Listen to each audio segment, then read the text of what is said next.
जय श्री राम प्यारे बच्चों। आज के इस लेक्चर में हम बहुत ही इम्पोर्टेंट टॉपिक को डिस्कस करने वाले हैं। यह बोर्ड एग्जाम के लिए बहुत ही ज़्यादा इम्पोर्टेंट है। चलिए इसको समझने का प्रयास करते हैं। आज हम वन महोत्सव इसके बारे में हम निबंध लिखेंगे। चलिए देखते हैं कैसे लिखेंगे। वन महोत्सव को पेपर में पूछने का अलग अलग तरीका हो सकता है। जैसे कहेगा वन महोत्सव पर निबंध लिखिए, या ऐसे कह सकता है वृक्षों की रक्षा तथा पर्यावरण सुरक्षा पर निबंध लिखिए, या ऐसे कह सकता है वृक्षारोपण का महत्व बताइए। ठीक है, तो किसी भी तरीके से आपसे बोर्ड एग्जाम में निबंध पूछेगा तो कैसे लिखेंगे, आइए देखते हैं। सबसे पहले हम यहाँ पर रूपरेखा लिखेंगे। क्या लिखेंगे? रूपरेखा। रूपरेखा में हम लोग पहले हेडिंग लगाएंगे प्रस्तावना। ठीक है, दूसरा हेडिंग हम लगाएंगे वन महोत्सव का उद्देश्य, और तीसरा हेडिंग लगाएंगे वन महोत्सव की आवश्यकता, और चौथा हमारा हेडिंग होगा वनों की कटाई के कारण, और अगला हेडिंग होगा वनों के लाभ, और छठवां हेडिंग होगा वनों के कटाई के दुष्प्रभाव, और सातवां हमारा लास्ट हेडिंग रहेगा उपसंहार। इन्हीं 7 हेडिंग पर हमें कुछ न कुछ उसके बारे में लिखना रहता है। ठीक है, तो चलिए पहले हम प्रस्तावना को समझते हैं, फिर आगे बढ़ते हैं।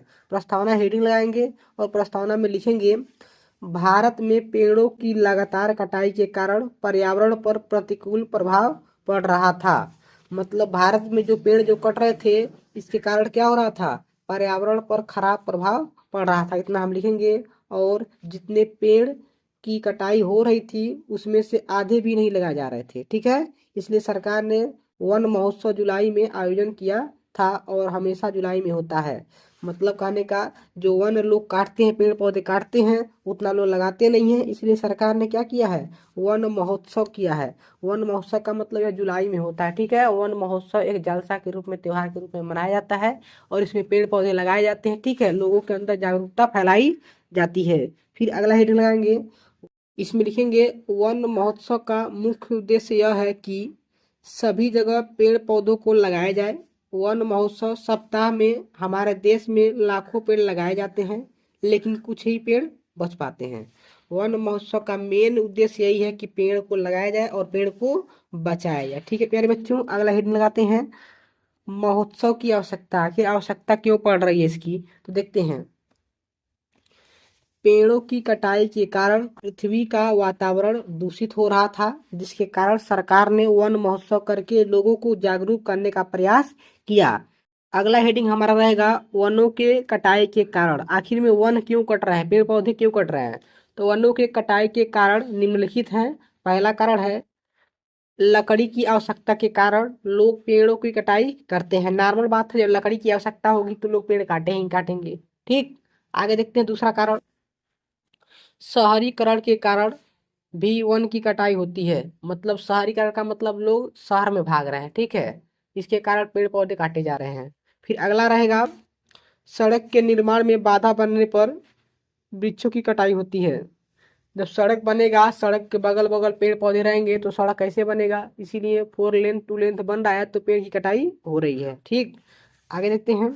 वनों में जड़ी बूटियों को हासिल करने के लिए वनों की कटाई होती है। जो वन में जड़ी बूटी होते हैं उनको भी प्राप्त करने के लिए वन में लोग जाते हैं, उसको तोड़ते हैं, काटते हैं, पीटते हैं। ठीक है, तो ऐसे हम लिख देंगे। ठीक, अगला हेडिंग लगाएंगे वनों के लाभ। वन से क्या क्या लाभ है? तो वनों से निम्नलिखित लाभ है। पहला लाभ हमारा है वनों से फल प्राप्त होता है। ये तो सही बात है, वन से हमें क्या वो मिलेगा? फल मिलेगा। दूसरा लाभ है वनों से हमें औषधि प्राप्त होता है, ऐसे आप लिख देंगे। ठीक, वनों से लकड़ी प्राप्त होता है, वनों से ऑक्सीजन प्राप्त होता है। वनों के कटाई के दुष्प्रभाव हेडिंग लगाएंगे। ठीक, वनों के कटाई के दुष्प्रभाव अगला हेडिंग रहेगा।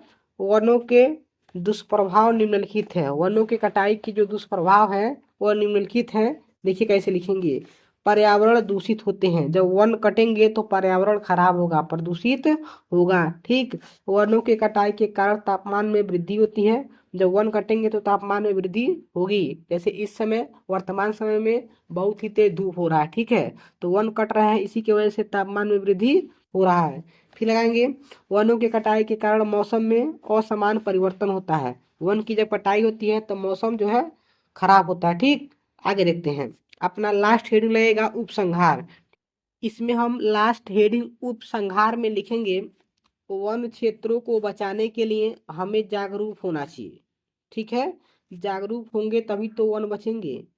अगर हम एक पेड़ को काटते हैं तो हमें 2 पेड़ लगाना चाहिए, या हमें अपने जीवन काल में 2 पेड़ लगाना चाहिए। मतलब पेड़ जरूर लगाएं, काटने नहीं चाहिए। ठीक है प्यारे बच्चों, फिर मिलते हैं अगली क्लास में। अपना तैयारी करते रहिए, स्वस्थ रहिए, मस्त रहिए।